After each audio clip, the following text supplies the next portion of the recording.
Meus amados irmãos, queremos saudar a todos com a paz do Senhor Jesus. Louvamos a Deus por essa tão rica e feliz oportunidade de estarmos hoje aqui mais uma vez, agradecendo a Deus, mas também manifestando a nossa gratidão ao nosso amado pastor presidente pela honrosa confiança sobre nós depositada de compartilhar uma reflexão da parte de Deus com você na noite deste dia. Queridos, a partir do momento que recebemos esta escala do nosso amado pastor, ferveu no nosso coração um texto bíblico que encontra-se no Evangelho segundo Lucas, no capítulo 24 do Evangelho de Lucas. Caso você esteja em mãos, em sua residência ou no seu trabalho, com um exemplar bíblico, e você puder abri-lo e acompanhar o texto, diz a palavra de Deus, Evangelho do Senhor segundo Lucas, capítulo 24, e o versículos 6, 7 e 8. Diz assim a palavra de Deus: Não está mais aqui, porém ressuscitou. Lembrai-vos como vos falou estando ainda na Galileia, dizendo: Convém que o Filho do Homem seja entregue nas mãos de homens pecadores e seja crucificado, e ao terceiro dia ressuscite. E lembraram-se das suas palavras. Amados, aqui nessa porção do capítulo 24 do Evangelho segundo Lucas, desde o versículo inicial, o versículo 1, a palavra de Deus nos relata o momento em que Jesus não apenas ressuscita, mas passa a manifestar-se aos seus discípulos, e como a morte de Cristo provocou sobre eles um grande abalo. Porém, a morte de Jesus, ela foi profetizada por Deus lá no Jardim do Éden, no capítulo 3 do livro do Gênesis, no versículo 15, quando o Senhor está escrito na palavra de Deus: porém inimizade entre ti e a mulher, entre a tua descendência e o seu descendente. Este te ferirá a cabeça e tu lhe ferirás o calcanhar. Foi justamente no capítulo 3 onde houve a queda, e naquele momento em que houve aquele encontro triste entre Adão e Eva diante de Deus, e aquele encontro tão decepcionante depois de haverem cometido o pecado, Deus no versículo 15 dá essa mensagem de esperança, só que essa mensagem de esperança não viria de graça, haveria um preço a ser pago. Mas também é dito, e se nós abrirmos nossa Bíblia, no livro do profeta Isaías, lá no capítulo 53 do livro do profeta, no versículo 1 em diante, diz assim: Quem deu crédito à nossa pregação e a quem se manifestou o braço do Senhor? Porque foi subindo como renovo perante ele, como raiz de uma terra seca. Não tinha parecer nem formosura, e olhando nós para ele, nenhuma beleza víamos para que o desejássemos. Era desprezado e o mais indigno entre os homens, homem de dores, experimentado nos trabalhos, e como um de quem os homens escondiam o rosto. Era desprezado e não fizemos dele caso algum. Verdadeiramente ele tomou sobre si as nossas enfermidades e as nossas dores levou sobre si, e nós o reputamos por aflito, ferido de Deus e oprimido. Mas ele foi ferido pelas nossas transgressões e moído pelas nossas iniquidades. O castigo que nos traz a paz estava sobre ele, e pelas suas pisaduras fomos sarados. Veja ainda, todo esse capítulo fala sobre o Messias sofredor, mas o versículo 7 diz assim: ele foi oprimido, mas não abriu a boca. Como um cordeiro foi levado ao matadouro, como a ovelha muda perante os seus tosquiadores, ele não abriu a boca. Ainda, no versículo 10 diz: todavia ao Senhor agradou o moê-lo, fazendo-o enfermar. Quando a sua alma se puser por expiação do pecado, verá a sua posteridade, prolongará os dias, e o bom prazer do Senhor prosperará nas suas mãos. Deus é tão lindo, porque ainda no Salmo 22, Salmo de Davi, no seu versículo 16, o texto diz assim: pois me rodearam cães, o ajuntamento de malfeitores me cercou, transpassaram-me as mãos e os pés. Verso 17, poderiam contar todos os meus ossos, eles vêm e me contemplam, repartem entre si as minhas vestes e lançam sortes sobre a minha túnica. Este salmo todo dedicado como profecia acerca do Messias sofredor, nós podemos perceber também no verso 7 desse salmo e no verso 8 a seguinte expressão: todos os que me veem zombam de mim, estendem os beiços e meneiam a cabeça, dizendo: confiou no Senhor, que o livre-o, pois nele tem prazer. Perceba, há também a escritura que está registrado no Salmo 34 e o verso 20, um texto também que fala sobre isto. Salmo 34, verso 20 diz assim: ele lhe guarda todos os seus ossos, nem sequer um deles se quebra.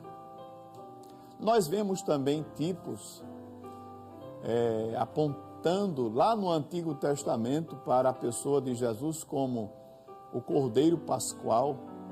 E é interessante porque quando Jesus se apresenta a João Batista nas águas do Jordão para por ele ser batizado, João Batista declara a todos os ouvintes, dizendo: eis o Cordeiro de Deus que tira o pecado do mundo.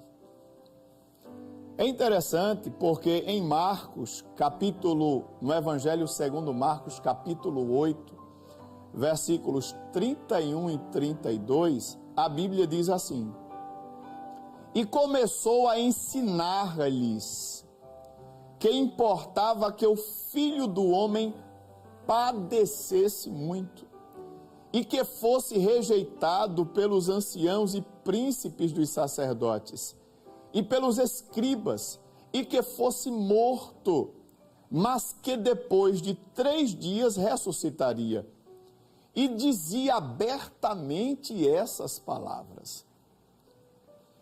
Veja, eu li poucas profecias acerca do sofrimento do Messias.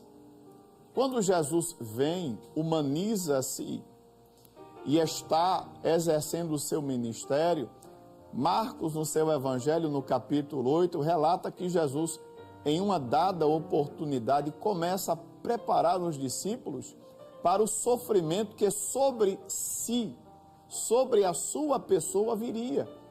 A rejeição, o padecimento, a morte, mas também eles preparam que ele ressuscitaria.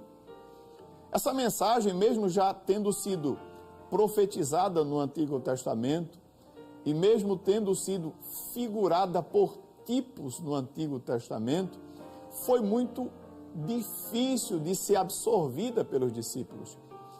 E Pedro, nesse registro de Marcos, no capítulo 8, versículo 32, a Bíblia diz que Pedro tomou Jesus à parte e começou a repreendê-lo. Pedro não aceitou, assim como os demais acharam muito estranho a mensagem do Messias sofrer, ser morto. Lucas, no capítulo 12, versículo 50, diz assim: importa, porém, que seja batizado com um certo batismo, e como me angustio até que venha a cumprir-se. Palavras do Senhor Jesus. Lucas capítulo 22, versículo 37, está escrito: porquanto vos digo que importa que em mim, dizia Jesus nesse momento, se cumpra aquilo que está escrito. E isso ele fazendo menção de Isaías 53, 12. E com os malfeitores foi contado, porque o que está escrito de mim terá cumprimento. João, Evangelho, capítulo 3, versículo 14, a Bíblia diz, Jesus falando: e como Moisés levantou a serpente no deserto, assim importa que o Filho do Homem seja levantado. E o capítulo 3 é aquele capítulo justamente do diálogo entre Jesus e Nicodemos, onde Jesus inicia naquele diálogo dizendo a Nicodemos: você precisa nascer de novo. Mas essa mensagem não foi absorvida pelos discípulos. E nós vemos isso, por exemplo, no Evangelho segundo João, capítulo 20, versículo 19. Jesus já havia ressuscitado, mas João, no seu Evangelho, capítulo 20, versículo 19, diz: os discípulos estavam juntos no cenáculo, as portas fechadas, com medo dos judeus. Houve uma tremenda pressão na prisão de Jesus, no seu julgamento, na sua morte e pós-morte sobre os discípulos. Eles ficaram extremamente temerários com a segurança da sua vida, das suas vidas, das suas famílias.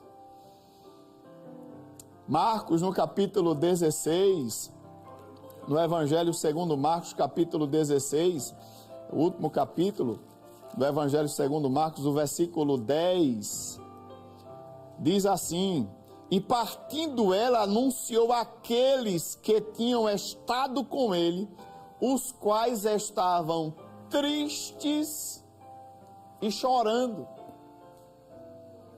A morte de Jesus não foi um assunto aceito, absorvido, compreendido, mesmo estando registrado nas Sagradas Escrituras. Lucas capítulo 24, versículo 11, quando as mulheres vieram relatar que tiveram a experiência e entenderam pela revelação, se você abrir a sua Bíblia em Lucas capítulo 24, versículo 11, está escrito o seguinte: e as suas palavras lhes pareciam como desvario, e não creram. Quando nós vemos para o mesmo capítulo 24, versículo 5, a Bíblia diz assim: e estando elas muito atemorizadas e abaixando o rosto para o chão, eles lhe disseram: por que buscai o vivente dentre os mortos? No versículo 4, é dito que essas mulheres, quando chegaram no sepulcro e estavam paradas junto ao sepulcro, 2 varões com vestes resplandecentes se chegaram a elas e começaram a falar. E aí deram essa mensagem: por que buscai, como está escrito no versículo 5, o vivente dentre os mortos? Quando elas foram passar essa mensagem para os discípulos, o versículo 11 diz que lhes pareceu a mensagem delas como um desvario, como uma loucura. Como foi difícil entender o caminho de Deus, aceitar o caminho de Deus. O caminho que Cristo não apenas lembrou que estava profetizado, como também confirmou essa profecia. Mas quando chegou o cumprimento, como foi difícil aceitar. Mas quando a gente vai para Romanos capítulo 8, a gente começa a entender. Romanos capítulo 8, versículo 3, Paulo diz assim: porquanto que era impossível à lei, visto que estava fraca pela carne, Deus enviando o seu próprio Filho, em semelhança da carne do pecado, e por causa do pecado, na carne, condenou o pecado. Quando a gente vai para a primeira carta de Paulo aos Coríntios, no capítulo 1 e o versículo 18, a Bíblia diz assim: porque a palavra da cruz é loucura para os que perecem, mas para nós, que somos salvos, é o poder de Deus. Nesse mesmo capítulo, se você saltar comigo para o versículo 23, capítulo 1 da primeira carta aos Coríntios, versículo 23, o texto diz assim, versículos 22 e 23, porque os judeus pedem um sinal, e os gregos buscam sabedoria, mas nós pregamos a Cristo crucificado, que é escândalo para os judeus e loucura para os gregos. É interessante porque o apóstolo Paulo aqui, ele menciona uma situação que Jesus vivenciou no cumprimento da sua missão como Cordeiro Pascual, que os discípulos também vivenciaram na pregação da mensagem salvífica através da morte de Cristo, morte e ressurreição. Quantas vezes os judeus pediram um sinal? Por exemplo, Jesus estava na cruz, ele disse: desce da cruz e creremos em ti. Quantas vezes disseram: mostra um sinal? Tantos milagres que Jesus fez, a sua mensagem viva, impactante, quantas curas, libertações. Certa vez João Batista mandou um mensageiro a Jesus dizendo: és tu aquele a quem devíamos aguardar ou esperamos outro? E Jesus começa a operar curas, milagres, na vista dos mensageiros, e depois ele diz: olha, voltem e digam a João, os cegos veem, os coxos andam, e a todos é anunciado a palavra de salvação. Quantas vezes o caminho de Deus para nós é difícil de aceitarmos? A melhor coisa é se entregar. Os judeus não aceitavam, desejavam um Messias restaurador e governante dentro de um plano humano, que libertasse Israel do jugo romano e viesse a restaurar a soberania de Israel como nação. Os gregos entendiam que a beleza, a sabedoria, nada poderia se comparar com uma cruz tão horrenda, um martírio tão difícil, tão duro, tão horrendo, Que beleza tirar de uma cruz de morte. E Paulo menciona que o madeiro seria maldição, porque está escrito: maldito todo aquele que for pendurado no madeiro. Que caminho de dor. Paulo aqui ele diz: olhe, os judeus pedem um sinal, os gregos buscam sabedoria, mas nós pregamos a Cristo crucificado. Que beleza na crucificação poderia ser vista, que sabedoria na crucificação podia ser vista, que bondade na crucificação poderia ser vista. Qual a finalidade da crucificação? Quando nós vamos observar, e essa resposta está na carta aos Efésios. Paulo, quando escreve a carta aos Efésios, no capítulo 2 desta carta, o versículo 1 em diante, nós vemos escrito assim: e nos vivificou, estando nós mortos em ofensas e em pecados, em que noutro tempo andaste segundo o curso do mundo, segundo o príncipe das potestades do ar do espírito que agora opera nos filhos da desobediência, entre os quais todos nós também antes andávamos, no desejo da nossa carne, fazendo a vontade da carne e dos pensamentos, e éramos, por natureza, filhos da ira. Porém, versículo 1, 2 e 3 mostra a situação nossa sem a salvação de Deus em Cristo. Paulo deixa bem explícito: éramos, por natureza, filhos da ira. Mas o versículo 4 é uma virada de página, e essa virada de página profetizada em Gênesis 3,15, a primeira profecia, e cumprida quando Jesus disse lá no Gólgota, naquela dura e horrenda cruz: está consumado. Aquele momento, o capítulo 2, versículo 4 da carta aos Efésios toma o seu cumprimento quando diz: mas Deus, que é riquíssimo em misericórdia, pelo seu muito amor com que nos amou. Quantas vezes a gente para ao redor e diz: Deus não me ama, eu estou passando isso, Deus me ama?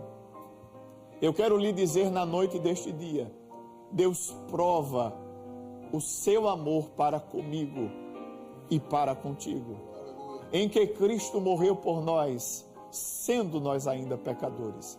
Como disse o nosso pastor Josiel Soares, você não precisa esperar até o final do culto para tomar a sua decisão.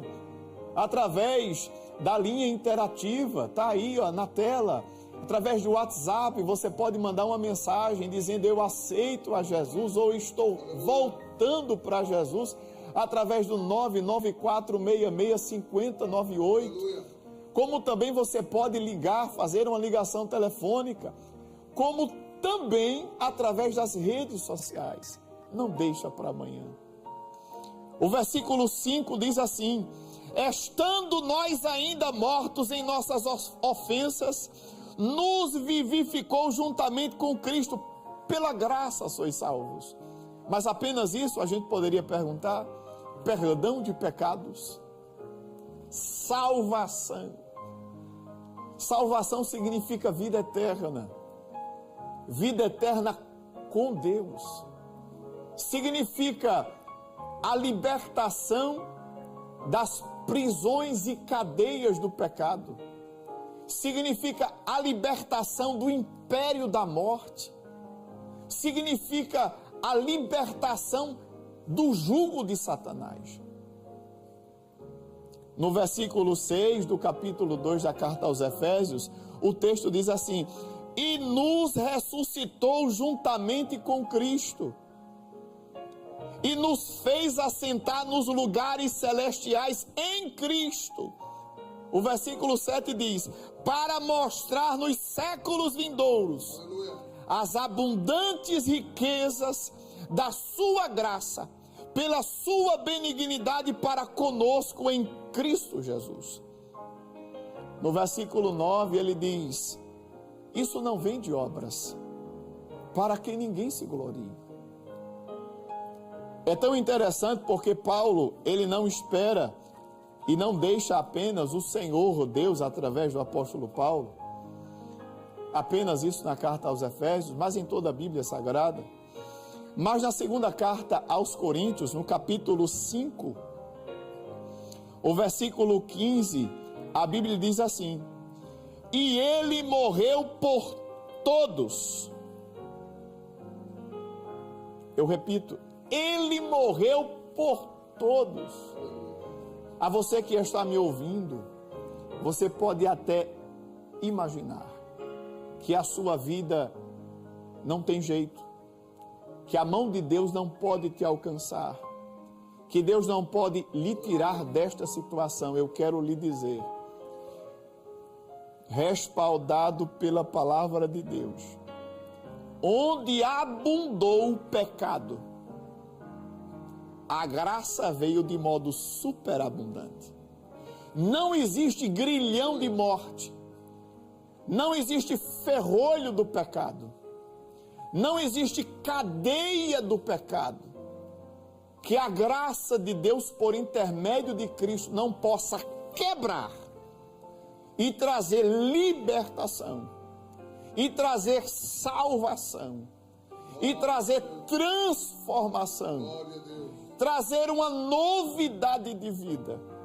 E a graça de Deus, ela não vem de fora para dentro, ela vem de dentro para fora, arrancando toda a mazela de Satanás, arrancando todas as trevas, todos os grilhões, todas as maldades que o pecado tenha provocado, e trazendo uma restauração completa.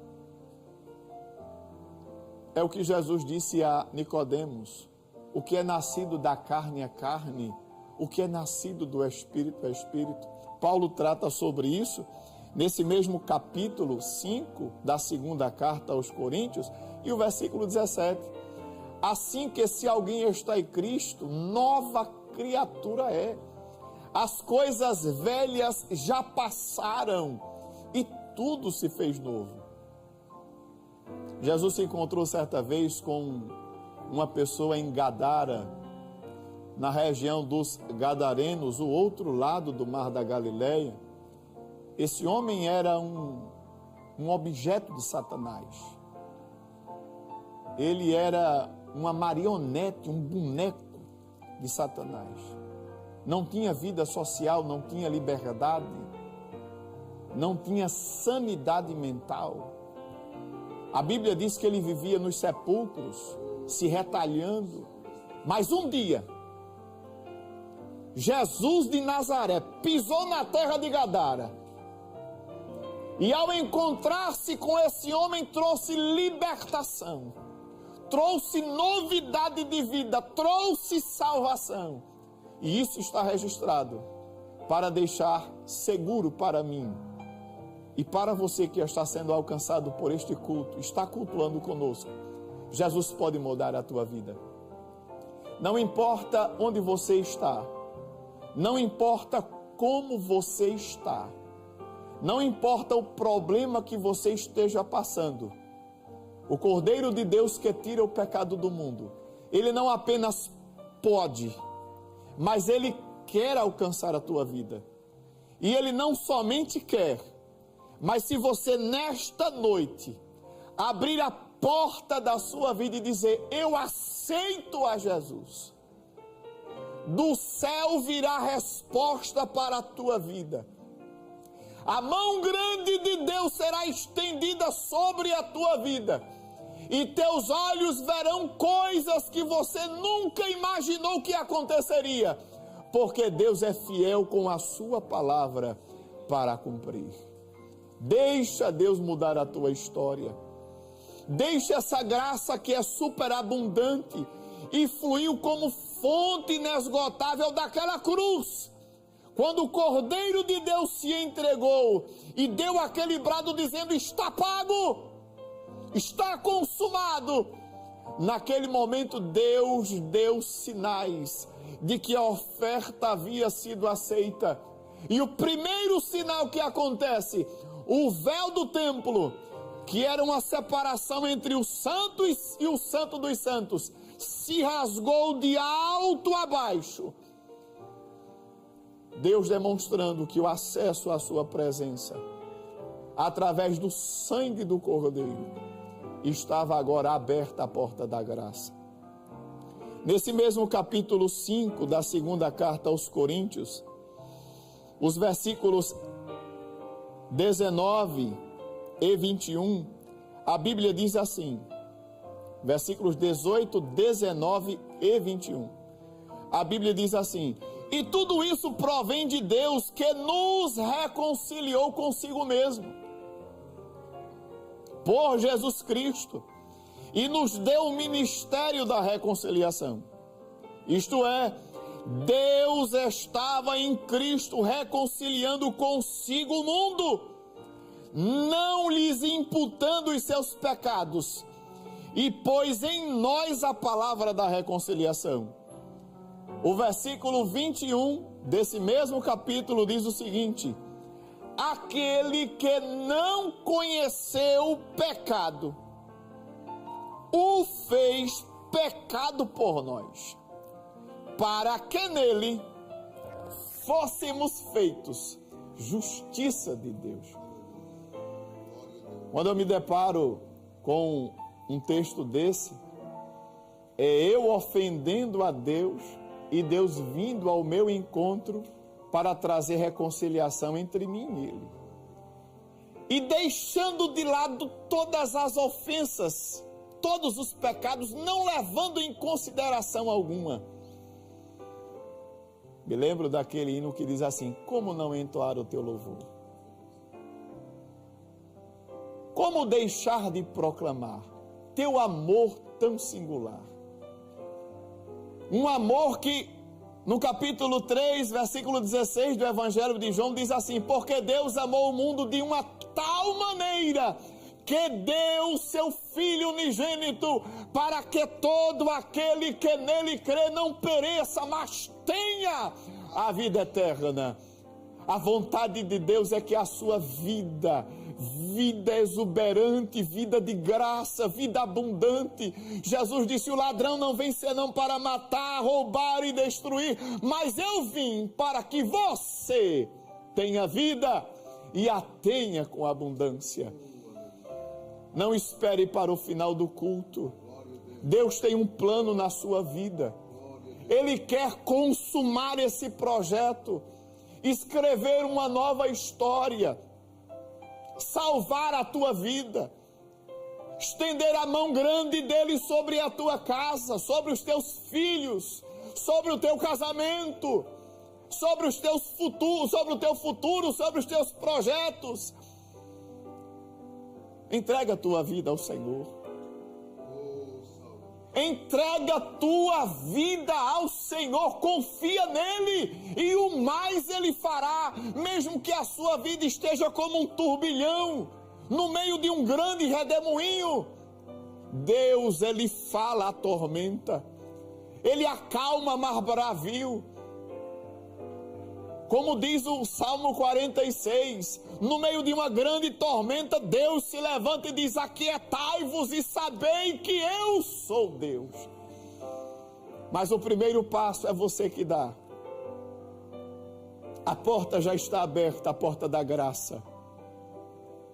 A porta da graça já foi aberta lá na cruz. E eu acho lindo o versículo 21, porque aquele que não conheceu o pecado, fez pecado, para que nele fôssemos feitos justiça de Deus. Aí eu lembro de Isaías 53, o castigo que nos traz a paz estava sobre ele, e pelas suas pisaduras fomos sarados. Deixa Deus sarar a tua vida. Ele liberta da depressão, ele liberta das drogas, ele liberta da criminalidade, ele liberta do alcoolismo, ele liberta da bruxaria, ele liberta de tudo. Deixa Deus fazer na sua vida o que você não pode, escrever um novo nome, fazer uma nova pessoa. Aleluia. E o que eu acho mais lindo, e aqui encerrando essa breve reflexão, a carta aos Hebreus, capítulo 10, versículos 19 e 20. A Bíblia diz assim: tendo, pois, irmãos, ousadia para entrar no santuário. Os hebreus sabiam o que significava isso, muito melhor, me permita dizer, do que até eu. Aqueles endereçados desta carta, que sabiam todo o ritual judaico de quem poderia entrar e quando poderia entrar no Santo dos Santos, não apenas como e quem, mas também quando. E agora a Escritura é diferente, é um incentivo, entre com ousadia no santuário, e diz o texto, pelo sangue de Jesus, pelo novo e vivo caminho que ele consagrou pelo véu, isto é, pela sua carne. O que é que o escritor está dizendo naquele momento? Aquele corpo dilacerado, cortado, ensanguentado,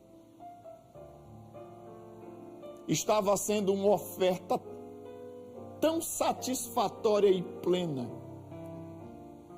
que alcançou aos que morreram na esperança, alcançou os contemporâneos e alcançaria a todo aquele que nele crê. Uma oferta tão satisfatória que o escritor aos Hebreus diz: por este caminho, vivo e santo caminho, você pode adentrar sem temor algum. Você pode clamar, Abba, Pai. Você pode pedir misericórdia e haverá misericórdia. Você pode desfrutar das abundantes riquezas da sua misericórdia. Não deixe para depois. Você é muito precioso e preciosa aos olhos de Deus. Que o Deus de paz te ajude e antes de terminar esse culto, você possa mandar a mensagem, você pode participar através das redes sociais, através do chat, através de uma ligação telefônica, e ao final do culto será feita uma oração e você verá a mão grande de Deus estendida sobre a sua vida. Que Deus te abençoe no nome de Jesus.